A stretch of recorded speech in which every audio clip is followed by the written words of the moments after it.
টানা বৃষ্টি ও ভারত থেকে নেমে আসা পাহাড়ি ঢলের কারণে শেরপুরে বন্যা পরিস্থিতির অবনতি হয়েছে। শনিবার উজানে পানি কিছুটা কমতে শুরু করলেও ভাটি এলাকায় নতুন করে অন্তত 50 গ্রাম প্লাবিত হয়েছে। পানিবন্দী হয়ে পড়েছেন কমপক্ষে 50,000 মানুষ। বাড়িঘরে পানি ঢুকে পড়ায় চরম কষ্টের মধ্যে পড়েছেন লোকজন।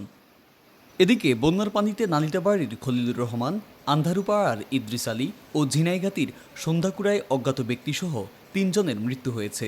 গতকাল শুক্রবার থেকেই বন্যা দুর্গত এলাকায় আটকে পড়াদের উদ্ধার কাজ শুরু করে সেনাবাহিনী, পুলিশ ও স্বেচ্ছাসেবকরা। এদিকে বন্যার্ত এলাকায় খাবার সংকট দেখা দিয়েছে। রাস্তাঘাট, ব্রিজ, কালভার্ট তলিয়ে যাওয়ায় চলাচলেও দুর্ভোগ পোহাচ্ছে মানুষ।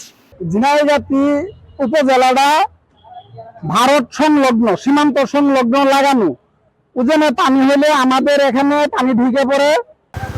আকস্মিক বন্যা, প্রায় 150-200 একর জমি পানি, ঠুর ধান নষ্ট হয়ে গেছে এবং বাড়ি ঘরে পানি উঠছে, পুকুরের মাছ গেছে গা, যেটা ক্ষতি মূল্যবিহীন ক্ষতি হয়ে গেছে।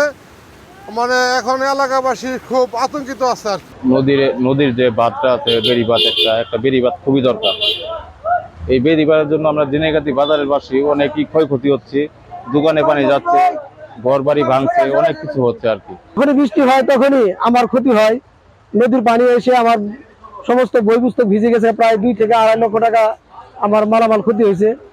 ঝিনাইগাতি থানা পুলিশ, নালিতাবাড়ি ও ঝিনাইগাতি উপজেলা প্রশাসন বন্যার্তদের মাঝে রান্না করা ও শুকনো খাবার বিতরণ শুরু করেছে। জেলা বিএনপি ও স্থানীয় নেতাকর্মীদের পক্ষ থেকে ত্রাণ বিতরণ করা হয়েছে।